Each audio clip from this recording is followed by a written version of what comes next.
This is our second day with transformations. Yesterday we studied reflections over a line of reflection. Today we're going to look at translations. Translation is a slide or a shift of a geometric figure.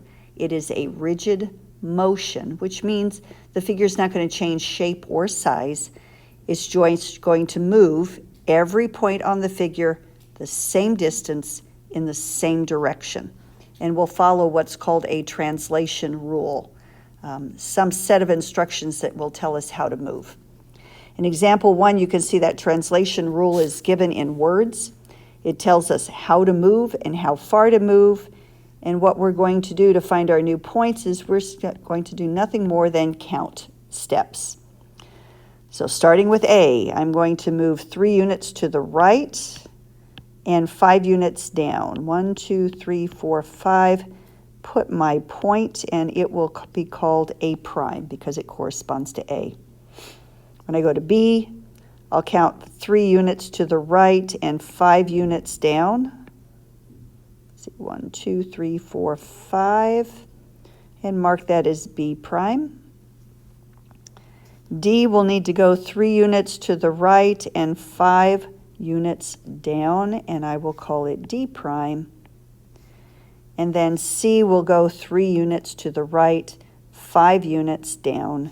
Notice every point gets shifted the same number of steps in the same direction. And then we connect the points, A to A prime, because A and B are connected. B prime to D prime, because B and D are connected. C prime to D prime, because C and D are connected. And then finally, A prime to C prime, and that's because A and C are connected in the original figure. If you'll take a look at the two pictures, they are identical except for their location on the graph. They are congruent figures.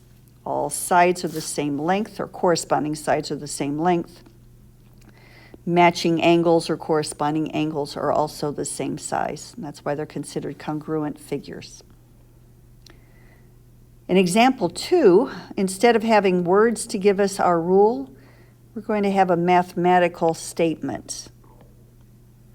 It says in the rule that the original XY, that's the XY in the pre-image, is going to be translated in the image by subtracting 3 from the X and adding 2 to the Y. Now you don't have to make a list of coordinates and do the calculations, but what you need to do is interpret it. If you take an X coordinate and you subtract 3, that means you're moving to the left 3 units. And if you look at a point at its Y coordinate and you add 2 to the Y coordinate, that will move that point up 2. And once we have it interpreted, then we can go back to counting. So let's do that. I'm going to start with R. I'm going to move 3 points to the left and 2 steps up, and I have my R prime.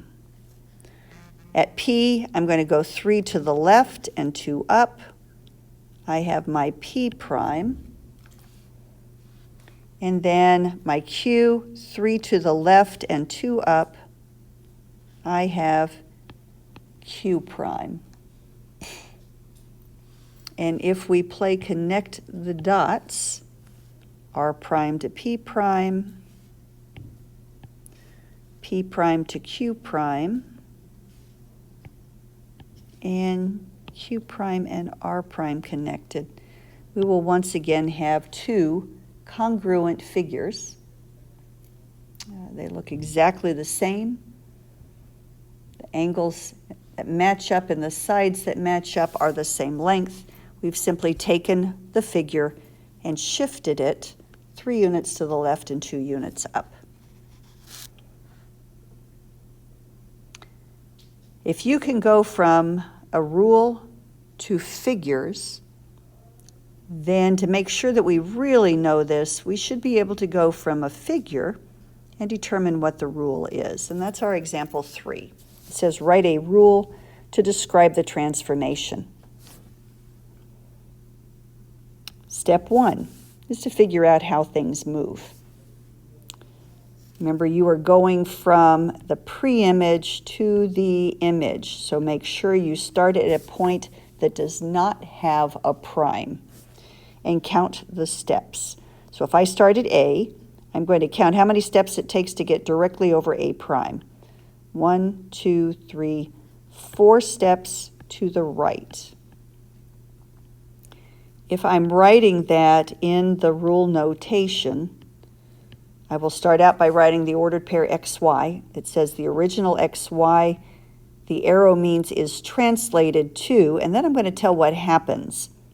Since I moved to the right 4 units, that means I took the original X and I added 4 to it. If I pick up where I stopped, I'm moving down 2, and that means that we're taking the original Y and subtracting 2 from that. And then you close up your ordered pair. So the first XY is the original or the pre-image point, and then the second ordered pair, the X plus 4 and Y minus 2, is our image ordered pair. And that's what we call the rule of the transformation. Not in words, but in the mathematical sentence. All right, now that we see how it's done, let's do another one, and let's practice a little bit. So here's example 4. Pick any one of the 4 sets of points. It doesn't make a bit of difference. Just pick a pair that seem pretty easy to see, easy to count. I think I'm going to use the X's. You also want to make sure that you are counting from the pre-image, the X. I'm going to circle it and go to X prime. If you go the other way, you'll end up with everything backward from what it needs to be. All right, so let's count. First, I'm going to go left 1, 2 units, so left 2, and then down 1, 2, 3 units, so down 3. If we interpret that in a mathematical rule, we will say we're taking the original XY, we are transforming it by, for the X, we went left 2, so that means we reduced each X coordinate by 2. And the Y's, we went down 3, so that means we reduced each Y coordinate by 3. So there's our rule. XY gets transformed to X minus 2, Y minus 3. So the first 2 examples had you drawing the figures. The second 2 examples, we gave you the figures and you came up with the rule. The last thing I want to show you is what happens if we don't have a picture. We only have the rule. Well, the rule is enough for us to figure out where the coordinates are. We can't use counting. We're actually going to have to use some arithmetic, but we'll simply just follow the rule. So let's start with the first one. Point A is on a graph. In fact, it looks like it'll be a triangle. And A has the coordinates 3, -2. A prime, we are going to find by following the rule. I'm going to write the rule with the coordinates out to the side. It says take the X and add 3 to it. So my original X is 3, and I'm adding 3 to it. So that means the X coordinate of our point is 6. For the Y, it says take the original Y and subtract 4 from it. My original Y is -2. I'm going to subtract 4 from that, and so my Y coordinate is -6. Let's do it again. B to B prime. My original B, or X coordinate of B, is 0. The rule says add 3. So my new X coordinate is 3.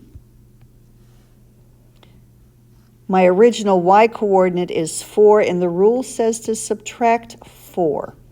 4 minus 4 is 0. So my new point, my B prime, is 3, 0. And then finally, C prime. The original x was -1. The rule says to add 3. -1 plus 3 is 2. When we go to the y's, the original y was -5, and the rule says subtract 4. -5 minus 4 is a -9. If you would graph those, you don't have to, but if you would see that the original triangle was translated 3 units to the right, 4 units down, but other than that, it would look identical to the original. All right, for good measure, we're going to do one more of those. This time I am not going to write the arithmetic out to the side. We'll just see if we can do it in our head. So here we go. P is going to be translated to P prime. The rule is x minus 5. My x is 2. 2 minus 5 is -3. And if you find it easier, go through and do all the x's first. Let's try that. On Q, the original x is -3. If I subtract 5, that would give me a -8. And on R, the original x is 0. If I subtract 5, it will be a -5. Now I'm going to go back and do the y's. The original y is -3. The rule is add 2. -3 plus 2 is -1. On Q prime, I'll take the original y of -1 and add 2. That gives me a 1. And for R prime, the original y is -4. I'm going to add 2. That gives me a y coordinate of -2. You will have several on your worksheet like this to do. So you can either show the work, show the addition, or you can do it in your head. Just make sure that you label with letters and the primes. On the problems where it asks you to write a rule, make sure that your rule is in the mathematical form. The xy is translated into, and then give the algebraic expressions. That would be these two. Make sure you're showing those. And then for the problems that you'll start out on, you can just count to find the new points. Make sure you are labeling all those endpoints with the corresponding letters and a prime. That should be sufficient to get you through the assignment.